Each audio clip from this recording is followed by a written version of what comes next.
Vous avez été beaucoup à nous demander comment prospecter à distance, donc on vous a écouté.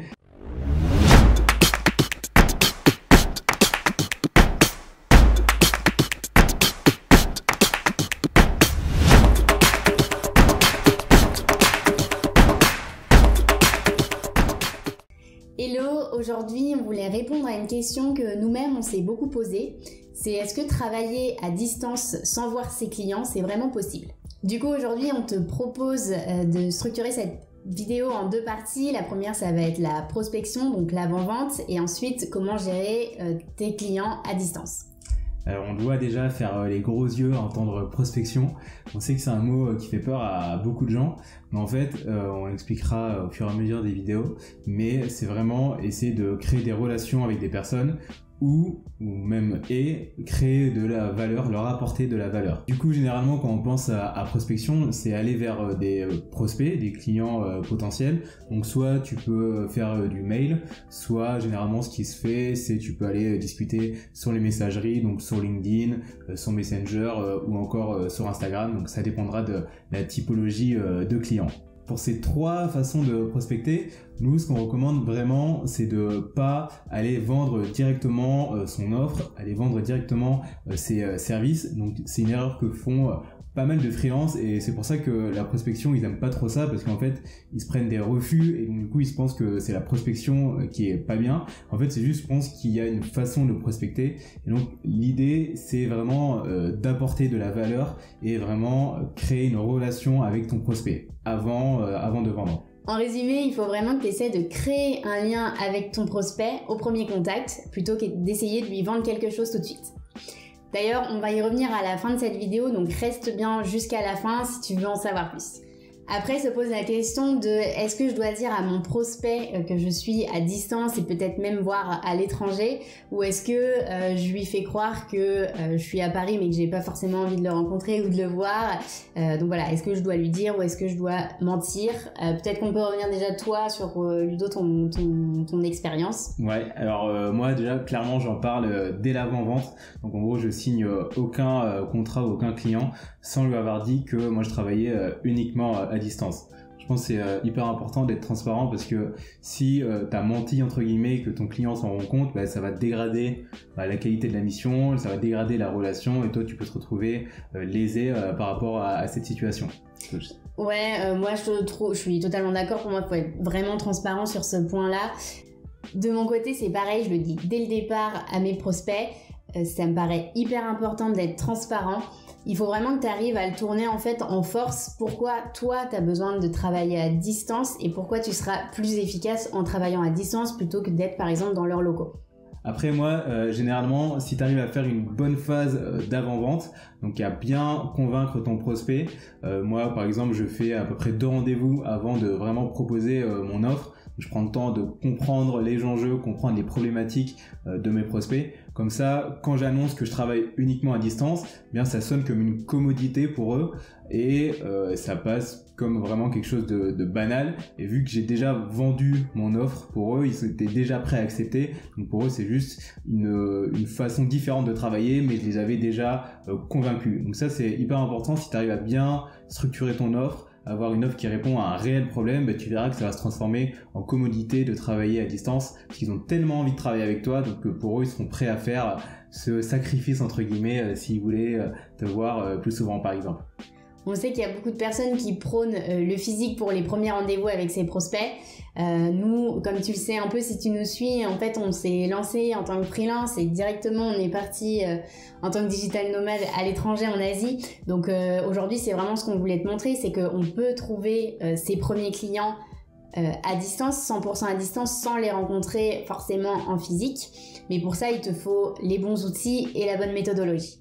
Ensuite, la question, ça va être quels peuvent être les points bloquants justement pour un prospect et quelles solutions tu vas pouvoir lui apporter. Est-ce que tu as des exemples de points qui peuvent être bloquants, toi? Ouais, je pense que classique, c'est le prospect qui veut te rencontrer donc en physique.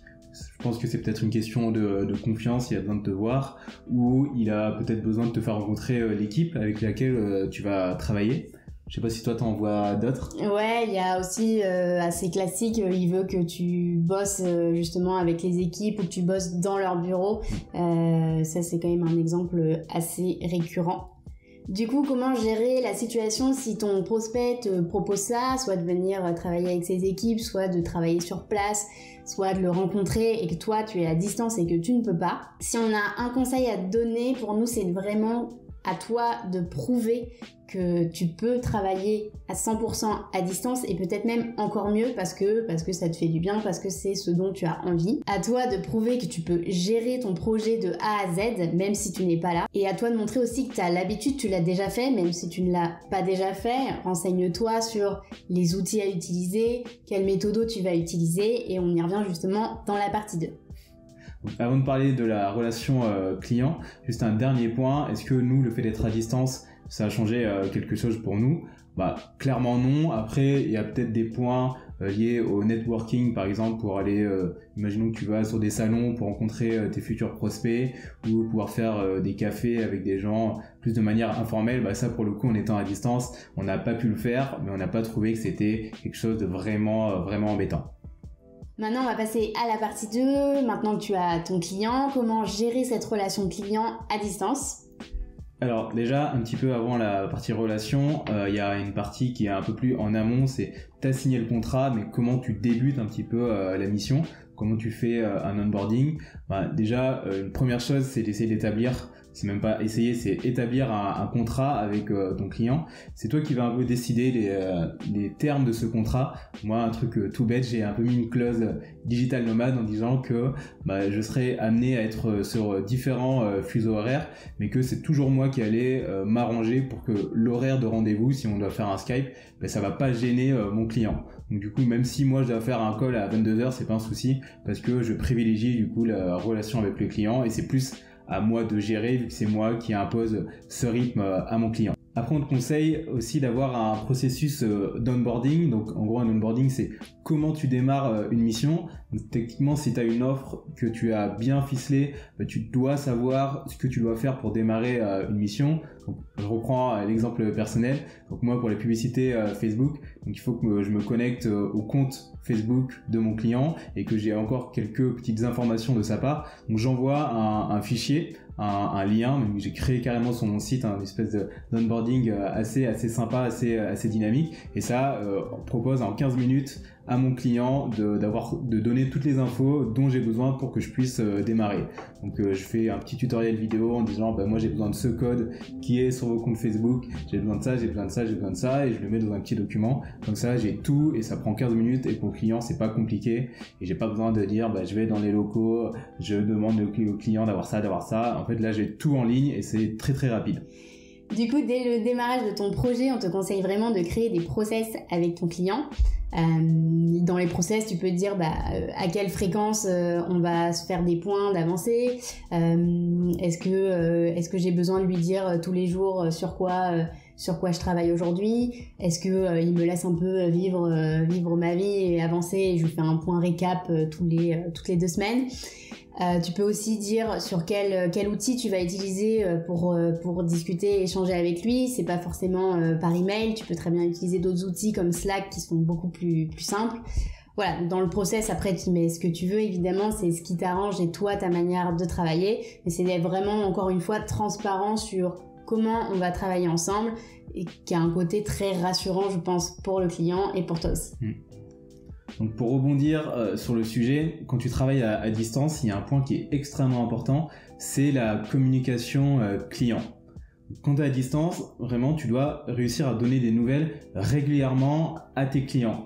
Vu que t'es pas au bureau en fait avec eux, vu que t'es pas tout le temps en relation avec eux, ils ont besoin de clarté, de vision, de voir où est-ce que tu en es sur le projet.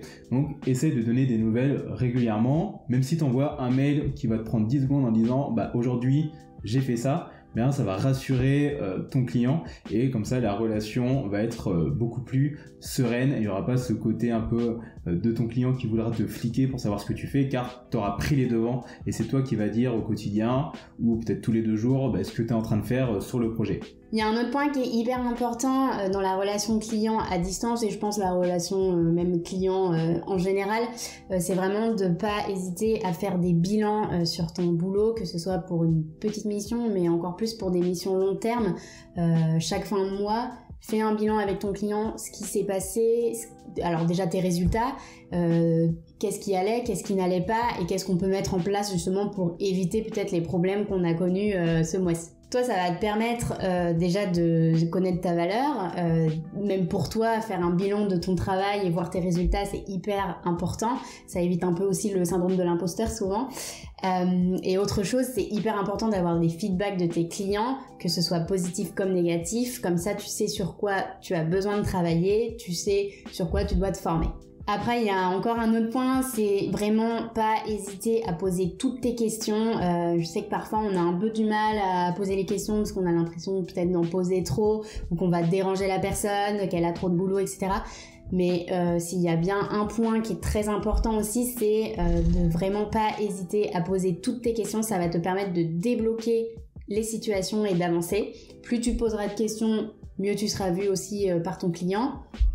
Et sur le sujet de débloquer les situations, il peut y avoir un risque, c'est si tu communiques souvent à l'écrit, il peut y avoir des incompréhensions qui se font assez rapidement. On dit que tu vois que la situation soit se tend ou soit que tu vois que ça tourne un peu en rond, mais il faut privilégier le verbal le plus rapidement possible parce qu'un appel de 5 minutes peut débloquer un échange de 15 mails. Donc ça va être hyper important aussi. Dernier point, on va te parler maintenant des outils que nous on utilise quotidiennement justement pour éviter que la distance ne se ressente. Toi tu utilises quoi en visio par exemple? Visio du coup moi j'utilise daily.co, c'est pas très connu mais en gros ça permet de faire des échanges en visio sans que la personne ait à télécharger un plugin ou un logiciel, donc c'est pratique quand tu fais un rendez-vous avec un prospect. S'il a pas Skype, du coup il n'y a pas besoin de télécharger Skype, parfois c'est un peu relou, ouais. Mais c'est l'outil que j'utilise principalement et aussi pour faire le partage d'écran quand j'ai des choses à montrer. Et ouais, toi? moi j'utilise Zoom et Skype, du coup faut télécharger un plugin. Mais après avec les gens avec qui tu bosses, on a l'habitude de travailler par Zoom. Après, j'utilise aussi Loom. C'est un outil qui permet de filmer ton écran et de te filmer en même temps. Donc, c'est pas mal pour faire des comptes rendus. Au lieu d'envoyer un mail hyper long avec tous les comptes rendus, moi je fais une vidéo de 5 minutes toutes les semaines où j'explique à mes clients ce que j'ai fait sur la semaine, ce qui s'est passé, et surtout vu que c'est visuel, vu que tu peux filmer ton écran. Moi sur les publicités Facebook par exemple, je vais directement dans l'outil, je montre et je commente un peu ce que j'ai fait, comme ça c'est beaucoup plus cool et c'est beaucoup plus digeste qu'un mail, et ça apporte aussi le côté humanité quand tu travailles à distance avec tes clients. Après, ce que j'utilise beaucoup, c'est les documents partagés. Alors là, je vais pas t'apprendre un truc de fou. J'utilise Google Doc. Google Doc, tu dois connaître ce que c'est, mais ça me permet en fait de travailler et de collaborer avec mes clients en même temps. Et j'utilise aussi Notion qui te permet de faire la même chose.